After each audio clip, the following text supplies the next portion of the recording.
ರಾಷ್ಟ್ರಪತಿಗಳ ವಂದನಾ ನಿರ್ಣಯದ ವಿಷಯದಲ್ಲಿ ಪ್ರಧಾನಿ ಮೋದಿ ಸಂಸತ್ನಲ್ಲಿ ಮಾತಾಡಿದ್ರು.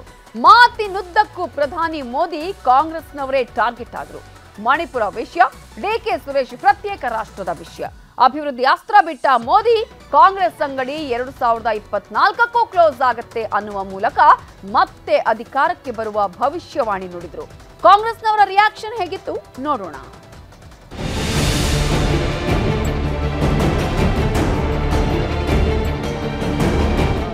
ಅಯೋಧ್ಯೆಯಲ್ಲಿ ಬಾಲರಾಮನ ಪ್ರಾಣ ಪ್ರತಿಷ್ಠಾಪನೆ ಬಳಿಕ ಪ್ರಧಾನಿ ಮೋದಿ ಸೇರಿ ಬಿಜೆಪಿ ನಾಯಕರ ವಿಶ್ವಾಸ ಬೆಟ್ಟದಷ್ಟು ಹೆಚ್ಚಾಗಿದೆ. ಭಾರತದ ಆರ್ಥಿಕತೆ, ಆಡಳಿತ, ಯೋಜನೆಗಳು ವಿಶ್ವಕ್ಕೆ ಮಾದರಿಯಾಗಿದ್ದು ಸರ್ಕಾರದ ಮೇಲೆ ಜನರ ನಂಬಿಕೆ ಕೂಡ ಹೆಚ್ಚಾಗಿದೆ. 3ನೇ ಬಾರಿ ನಾವು ಅಧಿಕಾರಕ್ಕೆ ಬಂದೇ ಬರ್ತೀವಿ, ನಂತರ ಸಂಪೂರ್ಣ ಬಜೆಟ್ ಮಂಡಿಸ್ತೀವಿ ಅಂತ ವಿತ್ತ ಸಚಿವೆ ನಿರ್ಮಲಾ ಸೀತಾರಾಮನ್ ಕೂಡ ಹೇಳಿದ್ರು. ಇದೀಗ ಪ್ರಧಾನಿ ಮೋದಿ ಕೂಡ ರಾಷ್ಟ್ರಪತಿಗಳ ವಂದನಾ ನಿರ್ಣಯದ ಮೇಲಿನ ಭಾಷಣದಲ್ಲಿ ಸಾರಿ ಸಾರಿ ಹೇಳಿದ್ರು. लेकिन मैं देख रहा हूं देश का मिजाज एनडीए को तो 400 पार करवा ही के रहेगा, लेकिन भारतीय जनता पार्टी को 370 सीट अवश्य देगा. बीजेपी को 370 सीट और एनडीए को 400 पार. पक्ष ने जो संकल्प लिया है उसकी सराहना करता हूं. उनके भाषण के एक एक बात से मेरा और देश का विश्वास पक्का हो गया है कि इन्होंने लंबे अरसे तक वहां रहने का संकल्प ले लिया. आप कई दशक तक जैसे यहां बैठे थे वैसे ही कई दशक तक वहां बैठने का आपका संकल्प. बहुत लोग पिछली बार भी सीट बदली, इस बार भी कुछ सीट बदलने के फिराक में हैं और मैंने सुना है बहुत लोग अब लोकसभा के बजाय राज्यसभा में जाना चाहते हैं. कि आप में से बहुत लोग चुनाव लड़ने का हौसला भी खो चुके हैं. क्या देश के युवा जी की बात होती है? समाज के सब वर्ग नहीं होते हैं? क्या देश की नारी की बात होती है?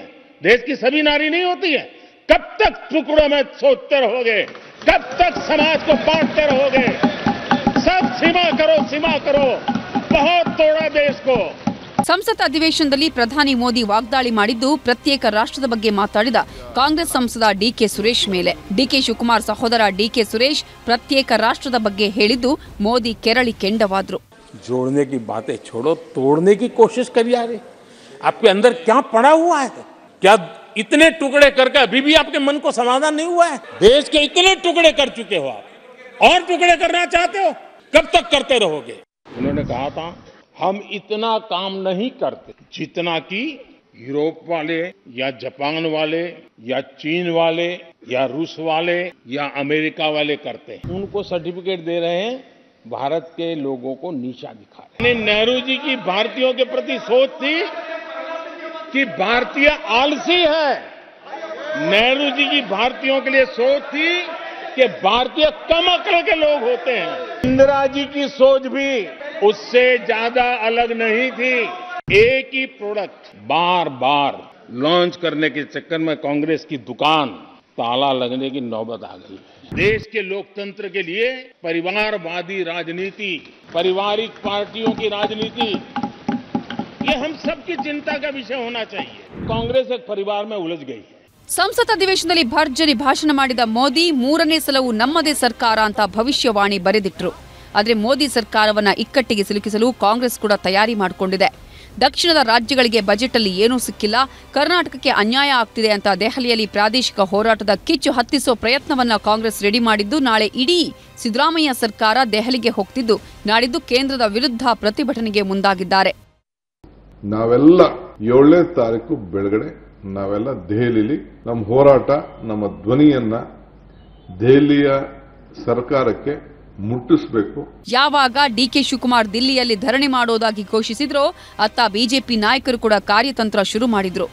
ರಾಜ್ಯದ ಕಾಂಗ್ರೆಸ್ಸಿಗರು ದೆಹಲಿಗೆ ಹೋಗಿ ಪ್ರತಿಭಟನೆಯಿಂದ ಆಗುವ ಮುಜುಗರ ತಪ್ಪಿಸಿಕೊಳ್ಳಲು ಫೆಬ್ರವರಿ 7ರಂದೇ ವಿಧಾನಸೌಧದ ಬಳಿಯ ಗಾಂಧಿ ಪ್ರತಿಮೆ ಎದುರು ಪ್ರತಿಭಟನೆಗೆ ಕರೆ ಕೊಟ್ಟರು. ಬರ ಪರಿಹಾರದ ಯಾವುದೇ ಕ್ರಮವನ್ನು ಕೈಗೊಳ್ಳದೇ ಇರೋದ್ರ ಬಗ್ಗೆ ನಮ್ಮ ಶಾಸಕರು, ಅದು ವಿಧಾನಸಭೆ ಮತ್ತು ವಿಧಾನ ಪರಿಷತ್ತಿನ ಸದಸ್ಯರು ರೈತ ವಿರೋಧಿ ನೀತಿಯ ವಿರುದ್ಧ ವಿಧಾನಸೌಧದ ಹತ್ರ ಇರತಕ್ಕಂಥ ಗಾಂಧಿ ಪ್ರತಿಮೆಯ ಮುಂದೆ ಪ್ರತಿಭಟನೆಯನ್ನ ಮಾಡ್ತಾರೆ, ಹೋರಾಟವನ್ನ ಮಾಡ್ತಾರೆ. ಇತ ಕಾಂಗ್ರೆಸ್ ಪ್ರತಿಭಟನೆಯಿಂದ ಕೇಂದ್ರಕ್ಕೆ ಮುಜುಗರ ಆಗದ ರೀತಿಯಲ್ಲಿ ರಾಜ್ಯ ನಾಯಕರು ತಂತ್ರಗಾರಿಕೆ ನಡೆಸಿದರು. ಮಾಜಿ ಸಿಎಂ ಬಿಎಸ್ವೈ ನೇತೃತ್ವದಲ್ಲಿ ಸಭೆ ನಡೆಸಿ ಕಾರ್ಯತಂತ್ರ ರೂಪಿಸಲಾಯಿತು. ಒಟ್ಟಾರೆ ಫೆಬ್ರವರಿ 7ರಂದು ಅತ್ತ ದೆಹಲಿಯಲ್ಲಿ ಕಾಂಗ್ರೆಸ್, ಇತ್ತ ರಾಜ್ಯದಲ್ಲಿ ಬಿಜೆಪಿ ಹೋರಾಟದ ಕಹಳೆ ಮೊಳಗುವುದಂತೂ ಫಿಕ್ಸ್.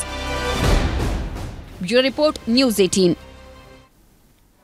ಪ್ರಧಾನಿ ಮೋದಿ ಕಾಂಗ್ರೆಸ್ ಅಂಗಡಿ ಬಂದ್ ಮಾಡ್ತೀವಿ ಅಂತಿದ್ದಾರೆ. ಆದರೆ ಮೊದಲು ಕರ್ನಾಟಕದ ಪಾಲಿಗೆ ಬರಬೇಕಾದ ಅನುದಾನ, ಬಾಕಿ ಹಣ ಕೊಡಿ ಅಂದ್ರು ಸಿಎಂ ಸಿದ್ದರಾಮಯ್ಯ.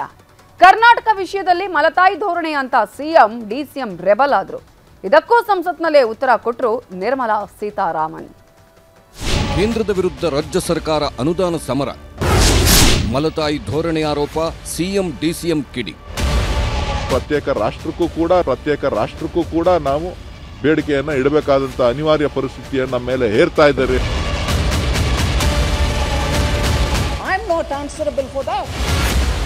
ಕೇಂದ್ರ ಬಜೆಟ್ ಮಂಡನೆಯಾದ್ಮೇಲೆ ಕಾಂಗ್ರೆಸ್ ಹಾಗೂ ಬಿಜೆಪಿ ನಡುವೆ ಟಗ್ ಆಫ್ ವಾರ್ ಶುರುವಾಗಿದೆ. ಮಂಡ್ಯದಲ್ಲಿ ಹನುಮಧ್ವಜ ವಿವಾದ ಶುರುವಾದ ಮೇಲೆ ಬಿಜೆಪಿ ಅದನ್ನೇ ಅಸ್ತ್ರ ಮಾಡಿಕೊಂಡು ಕಾಂಗ್ರೆಸ್ ವಿರುದ್ಧ ಪ್ರಯೋಗಿಸಿತ್ತು. ಇದಕ್ಕೆ ಕೌಂಟರ್ ಕೊಡೋಕೆ ಕಾಂಗ್ರೆಸ್ಗೆ ಸಿಕ್ಕಿದ್ದೇ ಈ ಕೇಂದ್ರ ಬಜೆಟ್.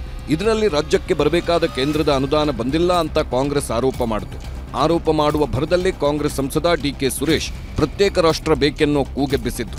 ಪ್ರತ್ಯೇಕ ರಾಷ್ಟ್ರಕ್ಕೂ ಕೂಡ ನಾವು ಬೇಡಿಕೆಯನ್ನ ಇಡಬೇಕಾದಂತ ಅನಿವಾರ್ಯ ಪರಿಸ್ಥಿತಿಯನ್ನ ಹಿಂದಿ ಪ್ರದೇಶದವರು ನಮ್ಮ ಮೇಲೆ ಹೇರ್ತಾ ಇದ್ದಾರೆ ಅಂತ ಹೇಳಿ ನಾನು ಭಾವಿಸ್ತೀನಿ. ಡಿಕೆ ಸುರೇಶ್ ಅವರ ಮಾತನ್ನ ಮತ್ತೆ ಅಸ್ತ್ರ ಮಾಡಿಕೊಂಡ ಬಿಜೆಪಿ ಹೋರಾಟ ಶುರು ಮಾಡಿತ್ತು.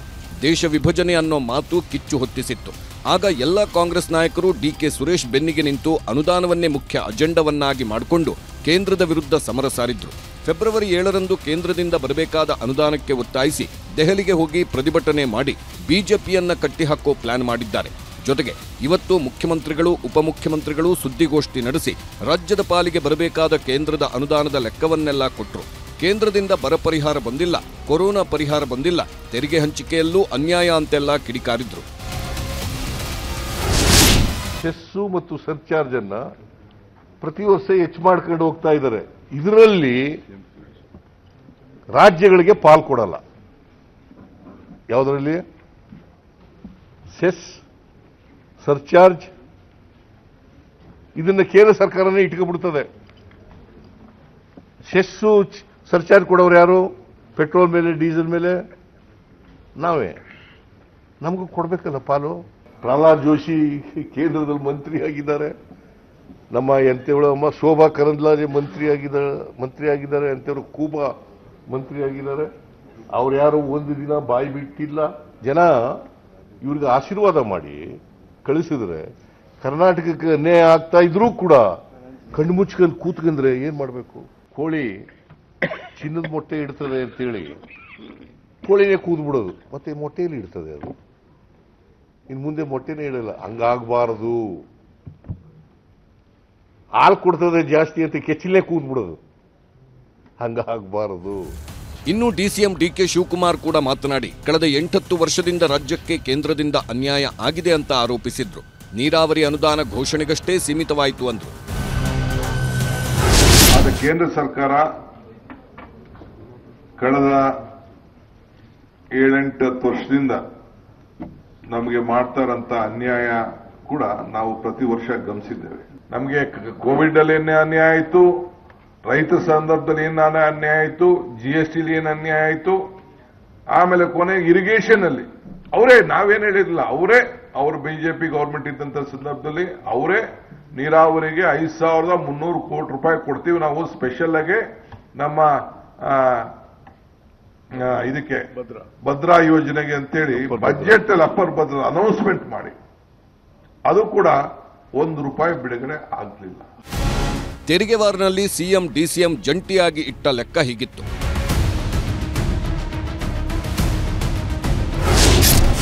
ರಾಜ್ಯದಿಂದ ಪ್ರತಿ ವರ್ಷ ಕೇಂದ್ರಕ್ಕೆ 4,30,000 ಕೋಟಿ ತೆರಿಗೆ ಸಂಗ್ರಹವಾಗಿ ಹೋಗ್ತಿದೆ.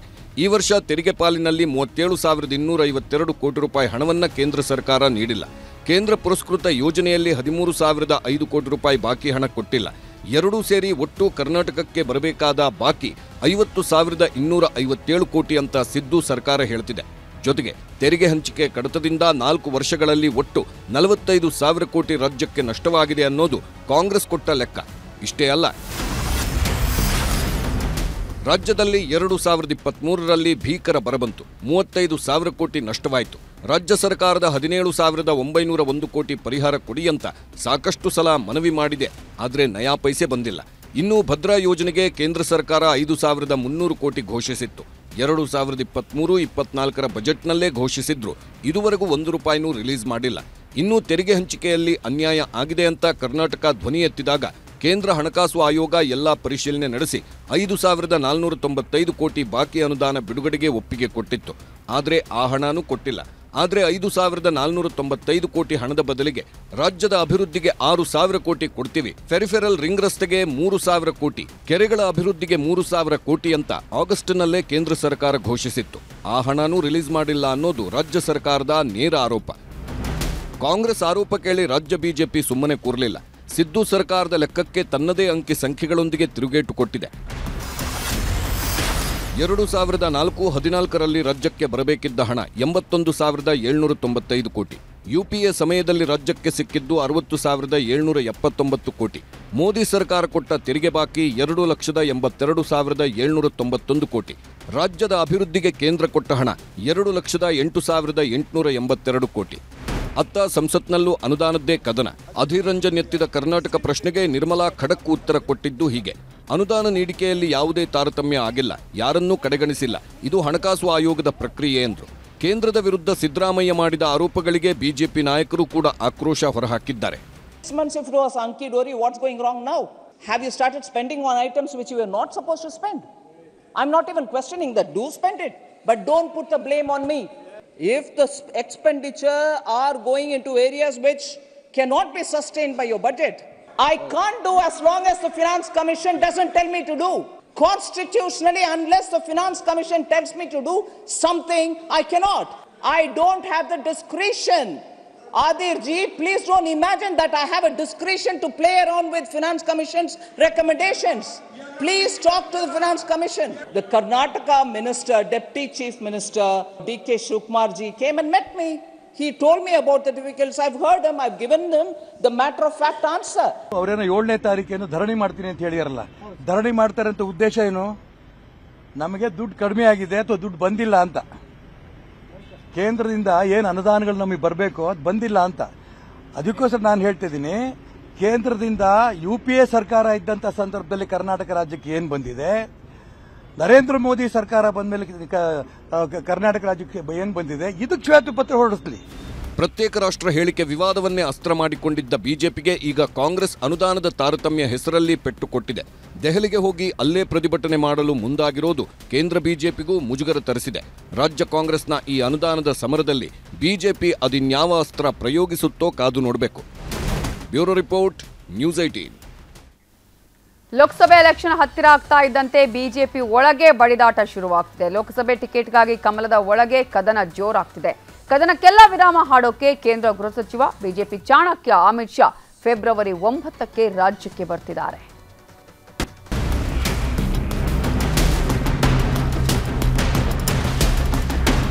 ವಿಧಾನಸಭೆ ಚುನಾವಣೆ ಟೈಮ್ನಲ್ಲಿ ರಾಜ್ಯಕ್ಕೆ ಭೇಟಿ ಕೊಟ್ಟಿದ್ದ ಕೇಂದ್ರ ಗೃಹ ಸಚಿವ ಅಮಿತ್ ಶಾ ಮತ್ತೆ ರಾಜ್ಯಕ್ಕೆ ಬರ್ತಿದ್ದಾರೆ. ಫೆಬ್ರವರಿ 9ಕ್ಕೆ ಬೆಂಗಳೂರಿಗೆ ಬರಲಿರುವ ಅಮಿತ್ ಶಾ ಬಿಜೆಪಿ ನಾಯಕರ ಜೊತೆ ಕೋರ್ ಕಮಿಟಿ ಸಭೆ ನಡೆಸಲಿದ್ದಾರೆ.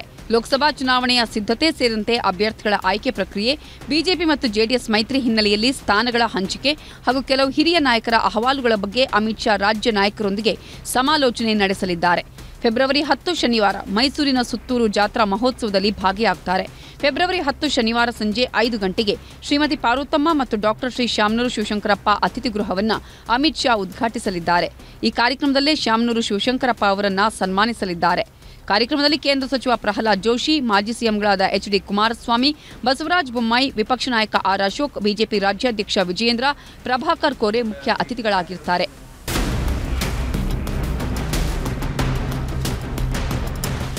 ಅಮಿತ್ ಶಾ ರಾಜ್ಯಕ್ಕೆ ಎಂಟ್ರಿ ಕೊಡ್ತಿರೋ ಬೆನ್ನಲ್ಲೇ ರಾಜ್ಯ ಬಿಜೆಪಿಯಲ್ಲಿ ಸಾಕಷ್ಟು ಬೆಳವಣಿಗೆಗಳು ಆಗ್ತಿವೆ. ಬಿಜೆಪಿ ಬಿಡಲು ರೆಡಿಯಾದ ಡಾಕ್ಟರ್ ಕೆ ಸುಧಾಕರ್. ಚಿಕ್ಕಬಳ್ಳಾಪುರದಿಂದ ನಾನೇ ಲೋಕಸಭೆ ಬಿಜೆಪಿ ಅಭ್ಯರ್ಥಿ ಅಂದಿದ್ರು ಮಾಜಿ ಸಚಿವ ಡಾಕ್ಟರ್ ಕೆ ಸುಧಾಕರ್. ಸುಧಾಕರ್ ಹೇಳಿಕೆ ವೈರಲ್ ಆಗ್ತಿದ್ದಂತೆ ವಿಜಯೇಂದ್ರ ತಿರುಗೇಟು ಕೊಟ್ಟರು. 28 ಕ್ಷೇತ್ರಗಳ ಟಿಕೆಟ್ ಘೋಷಣೆ ಮಾಡೋದು ಹೈಕಮಾಂಡ್ ನಾಯಕರು ಅಂದ್ರು. ವಿಜಯೇಂದ್ರ ಹೇಳಿಕೆ ಕೊಟ್ಟ ಬೆನ್ನಲ್ಲೇ ಮತ್ತೆ ಸುಧಾಕರ್ ಸಿಟ್ಟು ಹೊರಹಾಕಿದ್ದು, ಬಿಜೆಪಿಗೆ ಹೋಗಿದ್ದಕ್ಕೆ ಚುನಾವಣೆಯಲ್ಲಿ ಸೋತೆ ಅಂತಿದ್ದಾರೆ. ಕಾಂಗ್ರೆಸ್ನಲ್ಲಿ ಇದ್ದಿದ್ರೆ ಗೆಲ್ತಿದ್ದೆ ಅಂತ ಜನ ಮಾತಾಡ್ತಿದ್ದಾರೆ ಅನ್ನೋ ಮೂಲಕ ಟಿಕೆಟ್ ಸಿಗದಿದ್ರೆ ಕಾಂಗ್ರೆಸ್ಗೆ ಟವೆಲ್ ಹಾಕೋ ಮುನ್ಸೂಚನೆಯನ್ನೂ ಕೊಟ್ಟರು. ಈಗಾಗಲೇ ಜೆಡಿಎಸ್ನ ಮಾಜಿ ಪ್ರಧಾನಿಗಳು ಶ್ರೀ ದೇವೇಗೌಡರು, ಮಾಜಿ ಮುಖ್ಯಮಂತ್ರಿಗಳು ಶ್ರೀ ಕುಮಾರಸ್ವಾಮಿ ಅವರು ಕೂಡ ನನಗೆ ಒಂದು ರೀತಿಯಲ್ಲಿ ಹಸಿರು ನಿಶಾನೆಯನ್ನ ತೋರಿಸಿದ್ದಾರೆ. ತಾವು ಹೋಗಿ ಕೆಲಸ ಪ್ರಾರಂಭ ಮಾಡಿ ಅನ್ನೋ ಮಾತನ್ನ ಹೇಳಿ, ಒಬ್ಬ MP ಆದ್ರೆ ಏನ್ ಕೆಲಸ ಮಾಡಬಹುದು ಅನ್ನೋದನ್ನ ನಾನು ನಿಮಗೆ ತೋರಿಸ್ಕೊಡ್ತೀನಿ. ಯಾವುದೇ ಲೋಕಸಭಾ ಕ್ಷೇತ್ರ, ರಾಜ್ಯದಲ್ಲಿರ್ತಕ್ಕಂಥ 28 ಲೋಕಸಭಾ ಕ್ಷೇತ್ರಗಳಿಗೆ ಯಾರು ಅಭ್ಯರ್ಥಿ ಆಗಬೇಕು ಅಂತಕ್ಕಂಥದ್ದನ್ನ ನಮ್ಮ ಪಕ್ಷದ ವರಿಷ್ಠರು ತೀರ್ಮಾನ ಮಾಡ್ತಾರೆ. ಎಲ್ಲ ಹಿತೈಷಿಗಳು 4.5 ವರ್ಷ ತಾವು ಬಿಜೆಪಿಗೆ ಹೋಗಿದ್ದರಿಂದ ಸೋಲಾಗಿದೆ. ನಿಮಗೆ ನೀವು ಕಾಂಗ್ರೆಸ್ನಲ್ಲೇ ಇದ್ದಿದ್ರೆ ನೀವು ಜೀವನ ಪರ್ಯಂತ ಇಲ್ಲಿ ಶಾಸಕರಾಗಿರ್ತಾ ಇದ್ರಿ. ನೀವು ಯಾರನ್ನೋ ಮುಖ್ಯಮಂತ್ರಿ ಮಾಡ್ಲಿಕ್ಕೆ ಹೋಗಿ ನಿಮ್ಗೆ ಅನಾಹುತ ಆಗಿದೆ. ಇವತ್ತು ಸ್ವಪಕ್ಷದ ಮೇಲೆ ಮತ್ತೆ ಮಾಧುಸ್ವಾಮಿ ಕೆಂಡಾಮಂಡಲ. ಬಿಜೆಪಿ ಒಳಗಿನ ರಾಜಕೀಯ ಮುನಿಸು ಹೊರಹಾಕಿದ್ದು ಮಾಜಿ ಕಾನೂನು ಸಚಿವ ಜೆ. ಮಾಧುಸ್ವಾಮಿ ಬಿಜೆಪಿ ನಾಯಕರ ಬಗ್ಗೆಯೇ ಸಿಟ್ಟಾದರು. ಮೊದಲು ಪಕ್ಷದೊಳಗಿನ ಲೋಪಗಳನ್ನು ಸರಿ ಮಾಡಿಕೊಳ್ಳಬೇಕು. ನಾವು ಪರಿಣಾಮಕಾರಿಯಾಗಿ ವಿರೋಧ ಪಕ್ಷವಾಗಿ ಕೆಲಸ ಮಾಡ್ತಿಲ್ಲ. ಕಾಂಗ್ರೆಸ್ ಸರ್ಕಾರದ ತಪ್ಪುಗಳನ್ನು ಜನರಿಗೆ ಮುಟ್ಟಿಸ್ತಿಲ್ಲ ಅಂತ ಗರಂ ಆದ್ರು. ನಾನು ಒಳಗಡೆ ನಮ್ಮ ಕಾರ್ಯಕರ್ತರಿಗೆ ಹೇಳಿದೆ, ನಾವು ವೀಕ್ ಆಗಿದ್ದೀವಿ ಅಂತ. ಅದರಲ್ಲೇನು ನಾವು ಯಾವ ಇಶ್ಯೂಸನ್ನು ಪಬ್ಲಿಕ್ ತಗೊಂಡೋಗ್ಬೇಕಾಗಿತ್ತು, ಯಾವುದು ಅವ್ರಿಗೆ ಅನುಕೂಲ ಆಗಬೇಕಾಗಿತ್ತು, ಆ ಕೊಂಡಿ ಆಗಬೇಕಾಗಿತ್ತು. ನಾವು ಎಲ್ಲೋ ನಮ್ಮಿಂದ ಅದಾಗ್ತಾ ಇಲ್ಲ. ನಾವು ಸೋಲ್ನಿದನ್ನೇ ಮನಸ್ಸಿನಲ್ಲಿ ಇಟ್ಕೊಂಡು ಮನೇಲಿ ಕೂತಿರೋದು ಒಂದು ರೀತಿಯಲ್ಲಿ ಸಾರ್ವಜನಿಕರಿಗೆ ನಾವು ಮಾಡ್ತಿರೋ ತಪ್ಪು ಅಂತ ಕೇಳಿದ್ರಿ. ಬಿಜೆಪಿಗೆ ಪುತ್ತಿಲ ಪರಿವಾರ ಸೇರ್ಪಡೆ ಫಿಕ್ಸ್. ಅನ್ಯಾಯ ಆಗಬಾರದು ಅಂತಾನೂ ಸಿಟ್ಟು. ವಿಧಾನಸಭೆ ಚುನಾವಣೆ ವೇಳೆ ಬಿಜೆಪಿಗೆ ರೆಬಲ್ ಆಗಿ ಕಾಡಿದವರು ಅರುಣ್ ಕುಮಾರ್ ಪುತ್ತಿಲ. ಈಗ ಅದೇ ಅರುಣ್ ಕುಮಾರ್ ಪುತ್ತಿಲ ಬಿಜೆಪಿ ಸೇರ್ಪಡೆಗೆ ರೆಡಿಯಾಗಿದ್ದಾರೆ. ಪುತ್ತೂರಿನಲ್ಲಿ ನಡೆದ ಪುತ್ತಿಲ ಪರಿವಾರದ ಬೃಹತ್ ಸಮಾಲೋಚನಾ ಸಭೆಯಲ್ಲಿ ಅರುಣ್ ಕುಮಾರ್ ಪುತ್ತಿಲ ಬಿಜೆಪಿ ಸೇರ್ಪಡೆಗೆ ಒಪ್ಪಿಗೆ ಸಿಕ್ಕಿದೆ. ಆದರೆ ಬಿಜೆಪಿಯಿಂದ ಮತ್ತೆ ಅನ್ಯಾಯ ಆಗಬಾರದು ಅಂತಾನೂ ಲೋಕಸಭೆ ಟಿಕೆಟ್ಗೆ ಪುತ್ತಿಲ ಪರಿವಾರ ಪರೋಕ್ಷವಾಗಿ ಬೇಡಿಕೆ ಇಟ್ಟಿತು. ಮುಂದಿನ ಲೋಕಸಭಾ ಚುನಾವಣೆಯಲ್ಲಿ ನರೇಂದ್ರ ಮೋದಿ ನೇತೃತ್ವದ ಸರ್ಕಾರ ಮುಂದಿನ ಒಂದಷ್ಟು ವರ್ಷಗಳ ಕಾಲ ಆಡಳಿತ ಬರಬೇಕು. ಅದಕ್ಕೆ ಪೂರಕವಾಗಿ ದಕ್ಷಿಣ ಕನ್ನಡ ಜಿಲ್ಲೆಯ ಲೋಕಸಭಾ ಕ್ಷೇತ್ರವನ್ನ ಕೂಡ ವಿಲೀನಗೊಳಿಸತಕ್ಕಂಥ ಅನೇಕ ಪ್ರಕ್ರಿಯೆಗಳು ಮತ್ತು ಮಾತುಕತೆಗಳು ನಡೆದಿರುವಂತದ್ದು. ಶೆಟ್ಟರ್ ಜೋಶಿ ಅತೃಪ್ತ ಬಣಗಳ ಸಂಧಾನ. ಇನ್ನು ಧಾರವಾಡದಲ್ಲಿ ಬಣ ರಾಜಕೀಯ ಜೋರಾಗಿತ್ತು. ಜಗದೀಶ್ ಶೆಟ್ಟರ್ ಬಿಜೆಪಿಗೆ ವಾಪಸ್ ಆದ್ಮೇಲೆ ಪ್ರಹ್ಲಾದ್ ಜೋಶಿ ಬಣ ಸಿಟ್ಟಾಗಿತ್ತು. ಆದರೆ ಮತ್ತೆ ಜೋಶಿ ಶೆಟ್ಟರ್ ಒಂದಾಗಿಸುವ ಪ್ರಯತ್ನ ಬಹುಪಾಲು ಯಶಸ್ವಿಯಾಗಿದೆ. ಶೆಟ್ಟರ್ ಮತ್ತು ಜೋಶಿ ಅತೃಪ್ತ ಬಣಗಳ ಜೊತೆ ನಿನ್ನೆ ಶೆಟ್ಟರ್ ಜೋಶಿ ಇಬ್ಬರೂ ಒಟ್ಟಿಗೆ ಕೂತು ಸಭೆ ಮಾಡಿ ಸಂಧಾನ ಯಶಸ್ವಿಗೊಳಿಸಿದ್ದಾರೆ. Bureau report, news 18. Speaker UT Khader ಮುಸ್ಲಿಂ ಸಮುದಾಯದವರಾಗಿದ್ದರೂ ಹಿಂದೂ ಧರ್ಮವನ್ನ ಗೌರವಿಸೋ ನಾಯಕ. ಅದಕ್ಕೆ ಕರಾವಳಿಯ ಮಹಾಶಕ್ತಿ ದೈವಕೋಲಕ್ಕೆ ಹರಕೆ ತೀರಿಸಿದ್ದಾರೆ. ಇದು ಮುಸ್ಲಿಮರನ್ನ ಕೆರಳಿಸಿದೆ. ಇನ್ನೊಂದು ಕಡೆ ಮಂಡ್ಯದಲ್ಲಿ ಧ್ವಜ ದಂಗಲ್, ಕೋಲಾರದಲ್ಲಿ ಕಂಬದ ಕಲಹ, ಶಿವಮೊಗ್ಗದಲ್ಲಿ ಹಿಂದೂ ಮುಸ್ಲಿಂ ಸಮರಾನು ಇವತ್ತು ಸಾಕಷ್ಟು ಸದ್ದು ಮಾಡ್ತು. ಸ್ಪೀಕರ್ ಖಾದರ್ ಅವರಿಂದ ಕೋಲಹರಕೆ, ಮುಸ್ಲಿಂ ಮುಖಂಡರಿಂದ ಖಾದರ್ಗೆ ಸಿಟ್ಟು.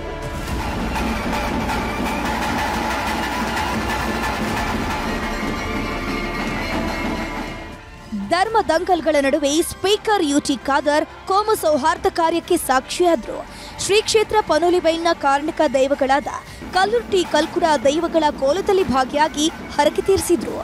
ಆದರೆ ದೈವಗಳ ಹರಕೆ ಕೋಲ ನೆರವೇರಿಸಿದ್ದಕ್ಕೆ ಯುಟಿ ಖಾದರ್ ವಿರುದ್ಧ ಮುಸ್ಲಿಂ ಮುಖಂಡರು ಸಿಟ್ಟಾಗಿದ್ದಾರೆ. ಮುಸ್ಲಿಂ ಧಾರ್ಮಿಕ ಮುಖಂಡ ಸಾಲೆತ್ತೂರು ಫೈಜಿ ಅನ್ನೋರು ಕೊರಗಜ್ಜನ ಭಕ್ತ ಯುಟಿ ಖಾದರ್ನನ್ನ ಮುಸ್ಲಿಮರು ಬರೀ ರಾಜಕಾರಣಿಯಾಗಿ ನೋಡಿದ್ರೆ ಸಾಕು, ಧಾರ್ಮಿಕ ಮುಖಂಡರಾಗಿ ಕಾಣೋದು ಬೇಡ ಅಂತ ಆಕ್ರೋಶ ಹೊರಹಾಕಿದ್ದಾರೆ. ಖಾದರ್ ಕೊರಗಜ್ಜನಿಗೂ ಕಲ್ಲುರ್ಟಿ ಪಂಜುರ್ಲಿಗೂ ಆರಾಧಿಸಲಿ, ಪ್ರಸಾದ ಪಡೆದು ತಲೆಗೆ ಮೆತ್ತಿಕೊಂಡು ನರಕಕ್ಕೆ ಹೋಗಲಿ, ಅದು ಆತನ ವೈಯಕ್ತಿಕ ಸ್ವತಂತ್ರ ಅಂತ ಹೇಳಿದ್ದಾರೆ.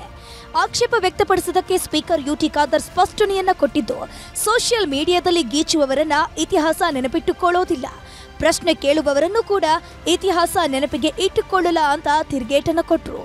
ನೋಡಿ, ಸೋಷಿಯಲ್ ಮೀಡಿಯಾದಲ್ಲಿ ಗೀಚುವವರನ್ನು ಇತಿಹಾಸ ನೆನಪಿಟ್ಟುಕೊಳ್ಳುವುದಿಲ್ಲ, ಪ್ರಶ್ನೆ ಕೇಳುವವರು ಇತಿಹಾಸ ನೆನಪಿಟ್ಟುಕೊಳ್ಳುವುದಿಲ್ಲ, ಯಾರು ಕೆಲಸ ಮಾಡ್ತಾರೆ, ಯಾರು ಉತ್ತರ ಕೊಡ್ತಾರೆ ಅವ್ರನ್ನ ಮಾತು ಇತಿಹಾಸ ನೆನಪಿಟ್ಟುಕೊಳ್ತದೆ ಅಂತ ಹೇಳಲಿಕ್ಕೆ ನಾನು ಇವತ್ತು ಬಯಸ್ತೇನೆ. ನಮ್ಮ ಬ್ಲಾಕಿನ ಅಧ್ಯಕ್ಷರು ಅವರ ಧಾರ್ಮಿಕ ಭಾವನೆಗೆ ಅನುಗುಣವಾಗಿ ಅವರೊಂದು ಹರಕೆಯನ್ನು ಇಟ್ಟಿದ್ದಾರೆ. ಆ ಹರಕೆ ಗೌರವ ಮತ್ತು ಅಲ್ಲಿ ಹೋಗುವುದು, ಅಲ್ಲಿ ಗೌರವ ಕೊಡುವುದು ನನ್ನ ಸಂಸ್ಕೃತಿ. ಅದನ್ನು ನಾವು ಮಾಡಿದೆವು. ಯಾರು ಒಬ್ಬ ಗೀಚಿದ್ರೆ 100 ಜನ ಅದನ್ನು ಒಪ್ಪುವವರಿದ್ದಾರೆ. ಆ ಒಬ್ಬನಿಗೆ ಯಾಕೆ ನಾವು ಇಂಪಾರ್ಟೆನ್ಸ್ ಕೊಡಬೇಕು? ಕೆರಗೋಡಿನಲ್ಲಿ ಜೋರಾದ ಫ್ಲೆಕ್ಸ್ ಗಲಾಟೆ. ಮಂಡ್ಯದ ಕೆರಗೋಡಿನಲ್ಲಿ ಹನುಮ ಧ್ವಜ ದಂಗಲ್ ಬಳಿಕ ಇದೀಗ ಫ್ಲೆಕ್ಸ್ ಜಟಾಪಟಿ ಜೋರಾಗಿತ್ತು. ಗ್ರಾಮದಲ್ಲಿ ಅನುಮತಿ ಪಡೆಯದೆ ನಿಖಿಲ್ ಕುಮಾರಸ್ವಾಮಿಯವರ ಫ್ಲೆಕ್ಸ್ ಅನ್ನ ಹಾಕಲಾಗಿತ್ತು. ಇದನ್ನ ಗ್ರಾಮ ಪಂಚಾಯಿತಿ ಸಿಬ್ಬಂದಿ ತೆರವು ಮಾಡಿದ್ದು ಆಕ್ರೋಶಕ್ಕೆ ಕಾರಣವಾಗಿದೆ. ಗ್ರಾಮ ಪಂಚಾಯಿತಿ ಸಿಬ್ಬಂದಿ ಮತ್ತು ಜೆಡಿಎಸ್ ಕಾರ್ಯಕರ್ತರ ನಡುವೆ ವಾಕ್ ಸಮರನೂ ನಡೆಯಿತು. ಕೆರಗೋಡಿನಲ್ಲಿ ಮನೆ ಮನೆಗೆ ಹನುಮ ಧ್ವಜ ವಿತರಣೆ. ಮಂಡ್ಯ ಜಿಲ್ಲೆಯಲ್ಲಿ ಬಿಜೆಪಿ ಮಹಿಳಾ ಮೋರ್ಚಾ ವತಿಯಿಂದ ಮನೆ ಮನೆಗೆ ಹನುಮ ಧ್ವಜವನ್ನ ಕಟ್ಟಲಾಯಿತು. ರಾಜ್ಯ ಬಿಜೆಪಿ ಮಹಿಳಾ ಮೋರ್ಚಾದ ಅಧ್ಯಕ್ಷೆ ಮಂಜುಳಾ ನೇತೃತ್ವದಲ್ಲಿ ಜಿಲ್ಲೆಯ ಶಂಕರನಗರದಲ್ಲಿ ಮನೆ ಮನೆಗೆ ಹನುಮ ಧ್ವಜ ಕಟ್ಟಲಾಗಿದೆ. ಬಳಿಕ ಶಂಕರ್ ನಗರದಲ್ಲಿ ಮಹಿಳೆಯರು ಮೆರವಣಿಗೆ ನಡೆಸಿದ್ರು. ಕೋಲಾರದಲ್ಲಿ ಕ್ಲಾಕ್ ಟವರ್ ಕೋಲಾಹಲ. ಕೋಲಾರದಲ್ಲಿನ ಕ್ಲಾಕ್ ಟವರ್ ಮೇಲಿನ ಅರ್ಧಚಂದ್ರಾಕೃತಿ ಕಂಬವನ್ನ ತೆರವುಗೊಳಿಸಿ ಅಂತ ಜಿಲ್ಲಾಡಳಿತಕ್ಕೆ ಸಂಸದ ಎಸ್ ಮುನಿಸ್ವಾಮಿ ಒತ್ತಾಯಿಸಿದ್ದಾರೆ. ಅರ್ಧಚಂದ್ರಾಕೃತಿ ಕಂಬ ಒಂದು ಧರ್ಮಕ್ಕೆ ಸೀಮಿತ ಆಗಿರುವಂತಹ ಚಿಹ್ನೆ, ಹೀಗಾಗಿ ತೆರವು ಮಾಡಬೇಕು ಅಂತ ಒತ್ತಾಯಿಸಿದ್ರು. ಅಲ್ಲೊಂದು ಕಾನೂನು ಇಲ್ಲೊಂದು ಕಾನೂನು ಅವಶ್ಯಕತೆ ಇಲ್ಲ. ಕೋಲಾರ ಜಿಲ್ಲೆಯಲ್ಲಿರ್ತಕ್ಕಂಥ ನಗರಸಭೆ ಆಸ್ತಿಯಾದಂಥ ಕ್ಲಾಕ್ ಟವರ್ ಏನಿದೆ ಅದ್ರ ಮೇಲೆ ಇರ್ತಕ್ಕಂಥ ಅರ್ಧಚಂದ್ರಾಕೃತಿಯ ಏನು ಸಿಂಬಲ್ ಇದೆ ಅದನ್ನು ಕೂಡಲೇ ತೆರವು ಮಾಡಿಸ್ಬೇಕು. ಅದು ಸರ್ಕಾರಿ ಸ್ವತ್ತಾಗಿರೋದ್ರಿಂದ ಅಲ್ಲಿ ದೇಶದ ಬಾವುಟ ಅಲ್ಲಿ ಆರಿಸ್ತಾ ಇರೋದ್ರಿಂದ ಯಾವುದೇ ಧರ್ಮದ ಇದು ಅಲ್ಲಿ ಇರಬಾರ್ದು. ಶಿವಮೊಗ್ಗದಲ್ಲಿ ಹಿಂದೂ ಮುಸ್ಲಿಂ ಗಲಾಟೆ. ಶಿವಮೊಗ್ಗ ಜಿಲ್ಲೆಯ ಜಂಬರಗಟ್ಟೆಯಲ್ಲಿ ಗಲಾಟೆ ನಡೆದಿದೆ. ಕಬರಿಸ್ತಾನದಲ್ಲಿದ್ದ ಮರಗಳನ್ನ ಕಳ್ಳತನಕ್ಕೆ ಯತ್ನ ನಡೆಸಲಾಗಿದೆ. ಇದೇ ವಿಷಯದಲ್ಲಿ ಮುಸ್ಲಿಮರು ಹಿಂದೂಗಳ ಮಧ್ಯೆ ಗಲಾಟೆಯಾಗಿದ್ದು ಮುಸ್ಲಿಮರಿಂದ ಹಿಂದೂಗಳ ಮೇಲೆ ಹಲ್ಲೆ ನಡೆಸಲಾಗಿದೆ. ಮನೆಗಳಿಗೆ ನುಗ್ಗಿ ಕೊಲೆ ಬೆದರಿಕೆ ಹಾಕಿದ್ದಾರೆ ಅಂತ ಗೊತ್ತಾಗಿದೆ. ಆಮೇಲೆ ಹೊಳೆಹೊನ್ನೂರು ಪೊಲೀಸ್ ಠಾಣೆ ಎದುರು ನೂರಾರು ಸಂಖ್ಯೆಯಲ್ಲಿ ಜನ ಸೇರಿದ್ರು. ಈಗ ಅನೀಸ್, ಮಾಫೀರ್, ಶಹೀಬ್, ಮೌಲಾಸಾಬ್ ಹಾಗೂ ವಜೀಬ್ ಹಾಗೂ ಇತರರ ವಿರುದ್ಧ ಎಫ್ಐಆರ್ ದಾಖಲಾಗಿದೆ. ವಾರಣಾಸಿಯ ಉಳಿದ ನೆಲಮಾಳಿಗೆ ಸರ್ವೆಗೂ ಅರ್ಜಿ. ವಾರಣಾಸಿಯ ಜ್ಞಾನವಾಪಿ ಮಸೀದಿಯ ಆವರಣದ ನೆಲಮಾಳಿಗೆಗಳ ಪೈಕಿ ಒಂದರಲ್ಲಿ ಎಎಸ್ಐ ಸಮೀಕ್ಷೆಯಾಗಿದೆ. ಮಸೀದಿಯ ನೆಲಮಾಳಿಗೆ ಮಂದಿರದಲ್ಲಿ ಈಗಾಗಲೇ ಪೂಜೆಗಳು ಶುರುವಾಗಿದೆ. ಆದ್ರೀಗ ಉಳಿದ ನೆಲಮಾಳಿಗೆಗಳಲ್ಲೂ ಭಾರತೀಯ ಪುರಾತತ್ವ ಇಲಾಖೆಯಿಂದ ಸಮೀಕ್ಷೆ ನಡೆಸಬೇಕು. ಹೀಗಂತ ಹಿಂದೂ ಮುಖಂಡ ಹಾಗೂ ಅರ್ಜಿದಾರರಾದ ರಾಕಿ ಸಿಂಗ್ ಸುಪ್ರೀಂ ಕೋರ್ಟ್ಗೆ ಹೊಸ ಮನವಿಯನ್ನು ಸಲ್ಲಿಸಿದ್ದಾರೆ.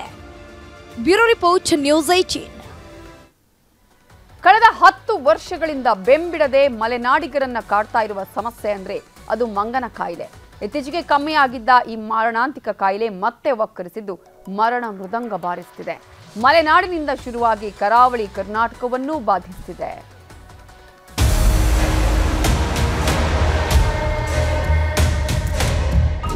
ಒಂದು ತಿಂಗಳಿಂದ ರಾಜ್ಯದ ಹಲವು ಜಿಲ್ಲೆಗಳಿಗೆ ವ್ಯಾಪಿಸಿರುವ ಮಂಗನ ಕಾಯಿಲೆ ಈಗ ಮತ್ತೆ ಮಲೆನಾಡನ್ನ ಆತಂಕಕ್ಕೆ ದೂಡಿದೆ. ಶಿವಮೊಗ್ಗದಿಂದ ಪ್ರಾರಂಭವಾದ ಈ ಕಾಯಿಲೆ ಈಗ ರಾಜ್ಯದ 11 ಜಿಲ್ಲೆಗಳಲ್ಲಿ ತನ್ನ ಕದಂಬ ಬಾಹುಗಳನ್ನು ಚಾಚಿಕೊಂಡಿದೆ. ಅದರಲ್ಲೂ ಶಿವಮೊಗ್ಗ, ಉತ್ತರ ಕನ್ನಡ ಹಾಗೂ ಚಿಕ್ಕಮಗಳೂರಲ್ಲಿ 2019ರ ನಂತರ ಈಗ ಮರಣ ಮೃದಂಗವನ್ನ ಬಾರಿಸಿದೆ.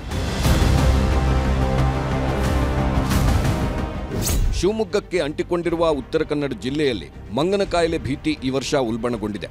ಕೇವಲ 10 ದಿನದಲ್ಲಿ 21 ಮಂಗನ ಕಾಯಿಲೆ ಸೋಂಕಿತರು ಪತ್ತೆಯಾಗಿದ್ದಾರೆ. ಉತ್ತರ ಕನ್ನಡ ಜಿಲ್ಲೆಯ ಸಿದ್ದಾಪುರ ಒಂದೇ ತಾಲೂಕಿನಲ್ಲಿ ಮಂಗನ ಕಾಯಿಲೆ ಪತ್ತೆಯಾಗಿದೆ. ಕಳೆದ ಬಾರಿ ಸಿದ್ದಾಪುರದಿಂದ ಶುರುವಾದ ಮಂಗನ ಕಾಯಿಲೆ ಜಿಲ್ಲೆಯ ಕರಾವಳಿಯವರೆಗೂ ಹಬ್ಬಿತ್ತು. 10 ದಿನದಲ್ಲಿ 21ಕ್ಕೇರಿದ ಮಂಗನ ಕಾಯಿಲೆ ಪ್ರಕರಣಗಳು ಹೆಚ್ಚಾದ ಹಿನ್ನೆಲೆ ಅಲ್ಲಿಯ ಜನರು ಕಂಗಾಲಾಗಿದ್ದಾರೆ. ಒಟ್ಟಾರೆ ನಮಗೆ ಕೇಸ್ ಜಾಸ್ತಿ ಬರ್ಬೋದು ಅಂತ ನಾವು ನಿರೀಕ್ಷೆಯಿದ್ದೀವಿ. ಬಟ್ ಭಾಳ ಮುಖ್ಯ ಆಗಿದೆ ನಮಗೆ ಮೊದಲನೇ 2ನೇಯಿಂದ 3ನೇ ದಿವಸದೊಳಗೆ ನಾವು ಅದನ್ನು ಪತ್ತೆ ಹಚ್ಚಿಬಿಟ್ಟು ನಮ್ಮ ನಿಗಾಲಿ ಹಿಡ್ಕೊಂಡ್ಬಿಟ್ರೆ ಯಾವುದು ಮರಣ ಆಗೋಕ್ಕೆ ಸಾಧ್ಯ ಇಲ್ಲ ಅಂತ ನಾನು ಹೇಳೋಕ್ಕೆ ಇಷ್ಟಪಡ್ತೇನೆ. ಇದು ನಮ್ಮ ಕಾರ್ಯಕರ್ತರಿಗೆ ನಾವೆಲ್ಲರಿಗೂ ಹೇಳಿದೆ, ನಿರಂತರವಾಗಿ ಭೇಟಿ ಕೊಡ್ತಾ ಇರಬೇಕು. ಒಂದು ಗ್ರಾಮದಲ್ಲಿ ಏನೋ ಪಾಸಿಟಿವ್ ಬಂದರೆ ಅದು ಔಟ್ ಬ್ರೇಕ್ ಅಂತ ಕನ್ಸಿಡರ್ ಮಾಡಿ ಇಡೀ ಗ್ರಾಮನೇ ಮಾಡಬೇಕು. ನಾವು ಇಲಾಖೆಯಿಂದ ಅವರಿಗೆ ಒಂದು ಡೇಪಾ ಅಂತ ಒಂದು ಔಷಧಿಯನ್ನು ಕೊಡ್ತೇವೆ. ಅದನ್ನು ಗಾಳಿಗೆ ಹೋಗುವಾಗ ಮೈ ತುಂಬ ಬಟ್ಟೆಯನ್ನು ಹಾಕೊಳ್ಳೋದೊಂದು, ಆನಂತರ ಎಕ್ಸ್ಪೋಸ್ ಪಾರ್ಟ್ಸ್ ಆಫ್ ಬಾಡಿ ಅಂತ ಹೇಳ್ತೀವಿ, ಕೈ ಮತ್ತು ಕಾಲಿಗೆ ಈ ಆಯಿಲ್ನ ಹಚ್ಕೊಂಡು ಕಾಡಿಗೆ ಹೋಗುವಂಥದ್ದು. ಶಿವಮೊಗ್ಗದ ಹೊಸನಗರದ 18 ವರ್ಷದ ಹುಡುಗಿ ಮಂಗನ ಕಾಯಿಲೆಗೆ ಸಾವನ್ನಪ್ಪಿದ್ದಾರೆ. ಚಿಕ್ಕಮಗಳೂರಿನ ಶೃಂಗೇರಿಯ 79 ವರ್ಷದ ವ್ಯಕ್ತಿ ಉಡುಪಿಯ ಮಣಿಪಾಲದಲ್ಲಿ ಜೀವ ಬಿಟ್ಟಿದ್ದಾರೆ. ಉತ್ತರ ಕನ್ನಡ ಜಿಲ್ಲೆಯ 34 ಜನರಿಗೆ ಮಂಗನ ಕಾಯಿಲೆ ಇರೋದು ದೃಢಪಟ್ಟಿದೆ. ಶಿವಮೊಗ್ಗದಲ್ಲಿ 12 ಜನರಿಗೆ ಮಂಗನ ಕಾಯಿಲೆ ದೃಢವಾಗಿದೆ. ಚಿಕ್ಕಮಗಳೂರಿನಲ್ಲಿ ಒಟ್ಟು 3 ಮಂಗನ ಕಾಯಿಲೆ ಕಾಣಿಸಿಕೊಂಡಿದ್ದು, ರಾಜ್ಯದಲ್ಲಿ ಒಟ್ಟು 49 ಜನರಲ್ಲಿ ಮಂಗನ ಕಾಯಿಲೆ ಅಂಟಿರೋದು ಕನ್ಫರ್ಮ್ ಆಗಿದೆ. ಅಷ್ಟಕ್ಕೂ ಏನಿದು ಮಂಗನ ಕಾಯಿಲೆ, ಹೇಗೆ ಹರಡುತ್ತೆ, ಮಂಗನ ಕಾಯಿಲೆಯ ಗುಣಲಕ್ಷಣಗಳೇನು ಅಂತ ನೋಡೋಣ. KFD ಕ್ಯಾಸನೂರು ಅರಣ್ಯ ರೋಗ ಅನ್ನೋದು ವೈದ್ಯಕೀಯ ಭಾಷೆಯಲ್ಲಿ ಹೇಳ್ತಾರೆ. ಇದನ್ನೇ ಮಂಗನ ಕಾಯಿಲೆ ಅಂತಾನೂ ಕರೀತಾರೆ. ಮನುಷ್ಯರ ಜೊತೆ ಜಾನುವಾರುಗಳಿಗೂ ಹರಡುವ ವೈರಸ್ ಇದಾಗಿದೆ. ವೈಜ್ಞಾನಿಕವಾಗಿ ಇದಕ್ಕೆ ಹಿಮೋಫಿಸಾಲಿಸ್ ವೈರಸ್ ಅಂತಾರೆ. ಪ್ರಾಣಿಗಳ ಮೇಲಿರುವ ಉಣ್ಣಿನಂಥ ಕೀಟಗಳಿಂದ ಹರಡುತ್ತೆ. ಅದರಿಂದ ಮಂಗನ ಕಾಯಿಲೆ ಹರಡುತ್ತೆ. ಸೋಂಕಿತ ಪ್ರಾಣಿ ವ್ಯಕ್ತಿಗಳ ಸಂಪರ್ಕದಿಂದಲೂ ಇನ್ನೊಬ್ಬರಿಗೆ ಹರಡುತ್ತೆ. ಕಾಡಿನಲ್ಲಿ ಹೆಚ್ಚಾಗಿ ದನಗಳನ್ನ ಮೇಯಿಸುವವರಿಗೆ ಹರಡುತ್ತೆ. ಅರಣ್ಯದಲ್ಲಿ ಕೆಲಸ ಮಾಡುವ ಬುಡಕಟ್ಟು ಜನ ಸಿಬ್ಬಂದಿಗೆ ಹರಡುತ್ತೆ. ಅರಣ್ಯದಂಚಿನ ತೋಟಗಳಲ್ಲಿ ಕೆಲಸ ಮಾಡೋರನ್ನ ಕಾಡುವ ಕಾಯಿಲೆ ಇದು. ಜನವರಿ ಫೆಬ್ರವರಿ ಅವಧಿಯಲ್ಲಿ ಈ ವೈರಸ್ ಕೀಟಾಣುಗಳ ಜನನ ಆಗುತ್ತೆ. ಜ್ವರ, ಮೈಕೈ ಊತ, ತಲೆಭಾರ ಮಂಗನ ಕಾಯಿಲೆ ಮುಖ್ಯ ಲಕ್ಷಣಗಳಾಗಿರುತ್ತೆ. ಕಾಡಿನಲ್ಲಿ ಕೆಲಸ ಮಾಡುವವರು ದೇಹಕ್ಕೆ ಎಣ್ಣೆ ಹಚ್ಕೊಳ್ಬೇಕು. ಹರಳೆಣ್ಣೆ, ಕೊಬ್ಬರಿ ಎಣ್ಣೆ, ಹೊಂಗೆ ಎಣ್ಣೆ, ದೀಪದೆಣ್ಣೆ ಬಳಸಬಹುದು ಅಂತಾರೆ ವೈದ್ಯರು. ಆರಂಭದಲ್ಲೇ ಸೂಕ್ತ ಚಿಕಿತ್ಸೆ, ಲಸಿಕೆ ಪಡೆದರಷ್ಟೇ ಜೀವಹಾನಿ ಆಗಲ್ಲ.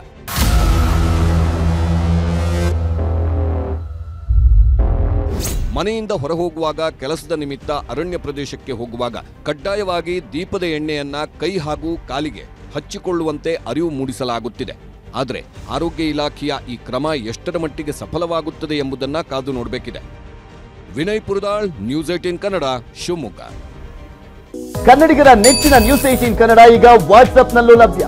ಕರ್ನಾಟಕ, ದೇಶ ವಿದೇಶಗಳ 360 ಡಿಗ್ರಿ ಸುದ್ದಿಯ ವಿವರಗಳನ್ನ ನಿಮ್ಮ ಕೈ ಬೆರಳುಗಳಲ್ಲೇ ಪಡಿಲಿಕ್ಕೆ ಈ QR ಕೋಡ್ ಅನ್ನ ಸ್ಕ್ಯಾನ್ ಮಾಡಿ, ನಮ್ಮ ಚಾನಲ್ ಫಾಲೋ ಮಾಡಿ, ನೋಟಿಫಿಕೇಶನ್ ಆನ್ ಮಾಡಿ.